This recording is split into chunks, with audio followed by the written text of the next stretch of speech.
نحمدہ ونصلی علی رسولہ الکریم اما بعد فاعوذ باللہ من الشیطان الرجیم بسم اللہ الرحمن الرحیم رب اشرح لی صدری ویسر لی امری واحلل عقدۃ من لسانی یفقہوا قولی۔ محترم ناظرین کرام، یاسین شاہ جباری روحانی دنیا یوٹیوب چینل کے ساتھ آپ کی خدمت میں حاضر ہے اور سلام پیش کرتا ہے۔ السلام علیکم ورحمۃ اللہ وبرکاتہ۔ ناظرین، آج جو ہم آپ کو عمل پیش کرنے جا رہے ہیں وہ عمل ہماری بہنوں کے لیے، ہماری بیٹیوں کے لیے بے حد خاص ہے۔ بالوں کی لمبائی انشاءاللہ آپ کی قابل رشک ہو جائے گی۔ بس چند الفاظ آپ نے پڑھنے ہیں اور بالوں کے تمام مسائل آپ کے انشاءاللہ حل ہو جائیں گے۔ ناظرین، جوانی کی عمر میں بال موٹے ہوتے ہیں جو بعد میں نسبتاً پتلے ہو جاتے ہیں۔ بال ایک حد تک بڑھنے کے بعد رک جاتے ہیں اور کچھ عرصے بعد گر جاتے ہیں۔ بال کی عمر کم و بیش 4 سال ہوتی ہے۔ کنگھی کرتے ہوئے اگر چند بال گر جائیں تو یہ کوئی تشویش کی بات نہیں، لیکن اگر کنگھی میں بڑے بالوں کے ساتھ چھوٹے بال بھی نکل آئیں تو اس کا کوئی نہ کوئی سبب ضرور ہوتا ہے۔ بالوں کے گرنے میں عموماً پہلی خشکی کی علامت ہوتی ہے۔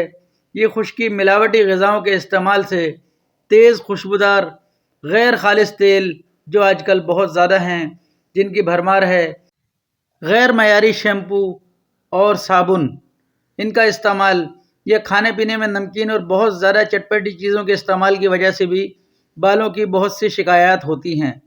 غذاؤں میں کھٹی اور چٹپٹی چیزیں یہ بھی بالوں کے لیے انتہائی نقصان دہ ہیں۔ آپ کو چاہیے کہ اپنی غذاؤں کو سادہ رکھیں۔ گوشت کے علاوہ سبزی اور دالیں بھی آپ کو زیادہ استعمال کرنی چاہیے۔ خاص طور پہ ہرے پتوں والی سبزیاں بے حد مفید ہیں بالوں کے لیے، اس میں وٹامنز وغیرہ ہوتی ہیں۔ ناظرین، اس کے بعد ہم آپ کو ایک عمل بتاتے ہیں۔ انشاءاللہ آپ اس عمل کو ہمارے بتائے ہوئے طریقے سے کیجئے۔ رب تعالیٰ نے چاہا تو آپ کے بال قابل رشک حد تک لمبے ہو جائیں گے انشاءاللہ، اور بالوں میں دو موہا یا کوئی اور شکایت ہے وہ بھی انشاءاللہ ختم ہو جائے گی۔ یہ ہم آپ کو اسکرین پر دکھا رہے ہیں۔ الکریم الاس والمفانات الفام، یہ آپ نے چند الفاظ، تھوڑی سی ملتانی مٹی جتنے سے آپ کا سر دھل جائے، صرف اتنی ہی ملتانی مٹی آپ نے لینی ہے۔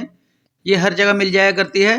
ملتانی مٹی آپ نے تھوڑی سی لینی ہے، اس پر آپ نے دم کر دینا ہے 100 مرتبہ، اور اتنا پانی جتنے پانی سے آپ کا سر دھل جائے وہ بھی آپ نے دم کر کے اپنے پاس رکھ لینا۔ اس ملتانی مٹی کو جتنا آپ نے پانی دم کیا ہے اس میں سے آدھے پانی میں آپ ملا دیں کہ اس کا لیپ سا بن جائے، اس کی ایک پیسٹ سا بن جائے۔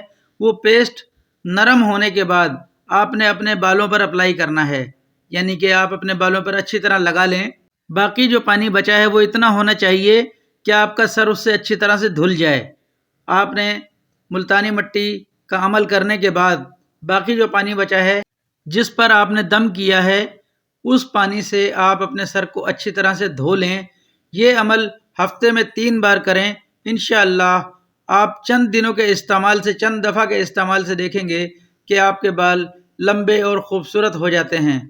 ناظرین، یہ عمل انتہائی فائدہ مند اور زود اثر ہے۔ آپ اسے یقین کامل کے ساتھ کیجئے، انشاءاللہ بالوں کی تمام شکایات رفع ہوں گی۔ اس عمل کو کرنے سے پہلے آپ کو حسب مقدور صدقہ دینا چاہیے۔ جتنی بھی آپ کی طاقت ہو اتنا صدقہ دیں اپنے بالوں پر سے وار کے، یا اللہ میں اس عمل کو کرنے جا رہا یا جا رہی ہوں، تو میری مدد فرما۔ ناظرین، عمل اور وظیفے صرف رب تعالیٰ کی منشا سے ہی کامیاب ہوتے ہیں۔ آپ بھی اس کی منشا، اس کی رضا حاصل کیجئے۔ صدقے کا خصوصی اہتمام کیجئے۔ نماز اپنی زندگیوں میں قائم رکھیں۔ قرآن پاک کی تلاوت روزمرہ کا معمول بنا لیں۔ انشاءاللہ آپ کی زندگیوں میں بے حد تبدیلی آئے گی۔ ناظرین، یاسین شاہ جباری کو اجازت دیجیے۔